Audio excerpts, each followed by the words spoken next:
দেখো বীজগাণিতিক সংখ্যামালা, ঠিক আছে, তোমার 4-এর 1 পর্যন্ত আগের দিন হয়েছিল। 4-এর 2-এরটা ছিল হচ্ছে a = lx plus my plus n, ঠিক আছে। আচ্ছা, b = mx plus ny plus l আর c = nx plus ly plus m বলে a into m plus n plus b into n plus l plus c into l plus m এর মান বার করতে হবে। এটা কি করব? দেখো a b c তিনটের মান দেওয়া আছে, তো যেখানে যেখানে মানে মান থাকবে সেটা দিতে হবে, ঠিক আছে, মান বসাতে হবে, বুঝতে পারলে? তাহলে এর জায়গায় আমি কি লিখবো ফার্স্টে? তাহলে এটা আমি এখানে লিখে নিচ্ছি a into m plus n, ঠিক আছে, plus b into n plus l, তাই তো, plus c into l plus m। আচ্ছা, এবারে এর জায়গায় আমি কি বসাবো? এইটা বসাবো, তাই তো। লেখো তাহলে lx plus my plus n into m plus n into হলো, তাই তো। আবার মাঝে প্লাস সাইন দিয়ে b এর ভ্যালু হচ্ছে mx plus ny ny plus l into n plus l, এই যে n প্লাস l। আবার মাঝে প্লাস সাইন দিয়ে c এর ভ্যালু কি nx plus ly plus l, না nx plus ly plus m into কি ছিল l প্লাস m। এবার আমাদের পরিষ্কার কি করতে হবে? গুণ করতে হবে, তাই তো। হ্যাঁ, আচ্ছা, তাহলে এটা প্রথম রাশি। শোনো, তুমি দ্বিতীয় রাশিকে যেমনি প্রথম রাশি দিয়ে গুণ করতে পারো, তেমনি প্রথম রাশিকে দ্বিতীয় রাশি দিয়েও গুণ করতে পারো। এখানে আমরা কি করব? প্রথম রাশিকে দ্বিতীয় রাশি দিয়ে গুণ করব। তাহলে দ্বিতীয় রাশির প্রথম পদ হচ্ছে m, তাহলে m দিয়ে গুণ করছি, m দিয়ে lx plus my plus n গুণ করলাম, তাই তো। আবার m আর n এর মাঝে প্লাস সাইন আছে, তাই n দিয়ে গুণ করলাম lx plus my plus n, এটাকে, ঠিক আছে, এই সাইনটা মেনটেন করতে হবে, বুঝতে পারলে? আচ্ছা, আবার মাঝে প্লাস সাইন আছে। এবারে আবার এটাও এখানে দ্বিতীয় রাশি, আর এটা প্রথম রাশি দ্বিতীয় রাশি। এই প্রথম রাশিকে দ্বিতীয় রাশি দিয়ে গুণ করবো, তাহলে n দিয়ে গুণ করব। এই যে mx plus ny plus l। আচ্ছা, আবার n আর l এর মাঝে প্লাস সাইন দিয়ে l into mx plus ny plus l, ঠিক আছে। আচ্ছা, প্লাস এটা প্রথম রাশি, এটা দ্বিতীয় রাশি, l দিয়ে গুণ করব এটাকে, তাই তো। l ইন্টু, অঙ্ক থেকে কিন্তু চোখ সরানো যাবে না, চোখ সরালে কিন্তু বিপদ হয়ে যাবে, nx plus ly plus m। আচ্ছা, আবার মাঝে প্লাস সাইন দেবো, তার কারণ l আর m এর মাঝে প্লাস সাইন আছে, দিয়ে m into nx plus ly plus m, এইটা হবে, ঠিক আছে। আচ্ছা, এবার গুণ করে দেখতে হবে কি আমরা পাচ্ছি।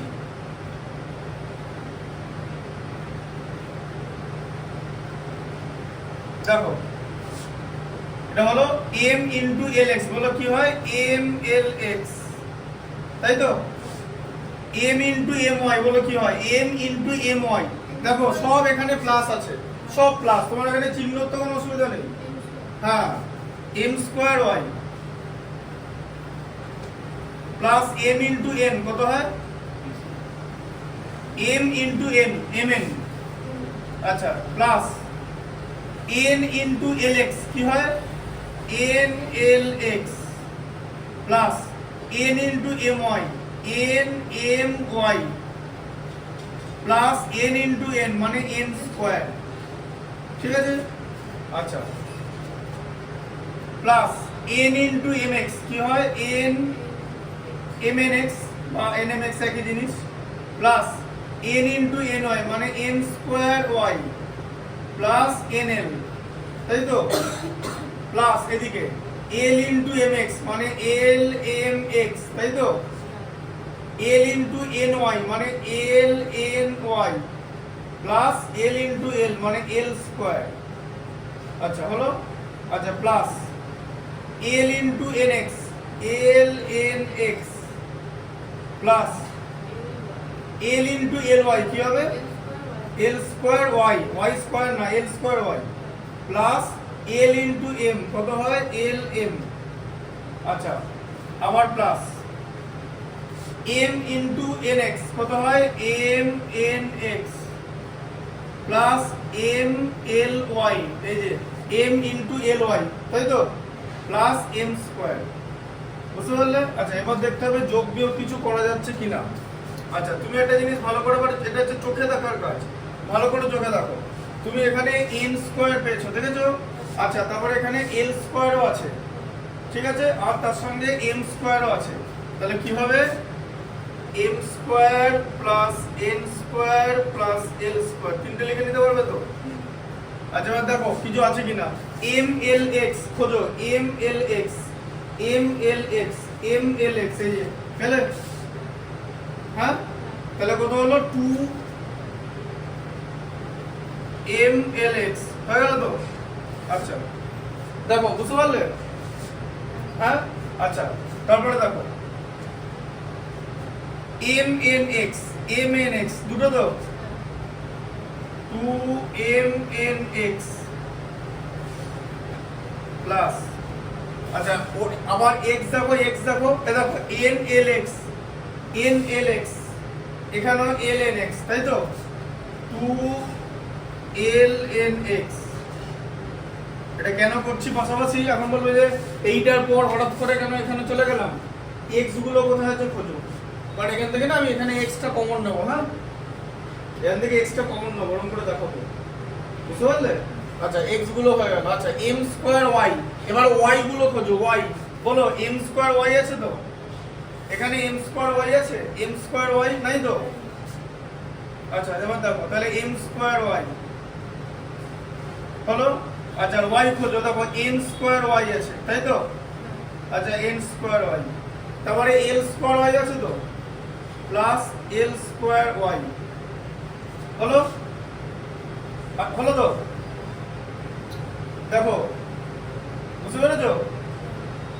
আচ্ছা এরপর এটা নাও, এবারে এম এন নাও।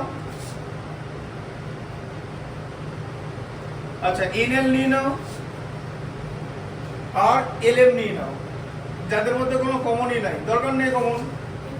হ্যাঁ এবারে এন এম ওয়াই, এই যে এবারে ওয়াই গুলো নেবো, আবার N M Y N M Y plus এ দেখো এল এন ওয়াই আর একটা ব্যাক আছে plus M L Y M L Y, ঠিক আছে? পরপর আমি এভাবে জিনিসটা সাজিয়ে নিলাম এন্ড আমি দেখলাম যে আই হ্যাভ অ্যারেঞ্জড এভরিথিং, ঠিক আছে? এরপর আমি কি করব কমন নেব। আচ্ছা এবার লাস্ট লাইন, এটা M square plus N square plus L square হয়ে গেল। আচ্ছা এরপরে কি লিখবে, এই তিনটে লিখে নাও, এম এন এল এন, এই যে ঠিক আছে এম এনটা লিখে নাও, plus M N plus L M, L M লিখে নিলাম, প্লাস এন এল,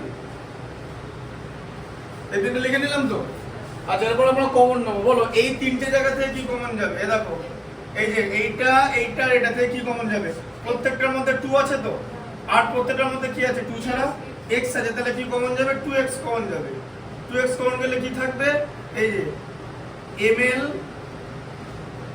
ঠিক আছে, প্লাস এখানে mn প্লাস ln, হলো তো? কমন নিলাম। আচ্ছা এবার এই তিনটে থেকে কি কমন যাবে?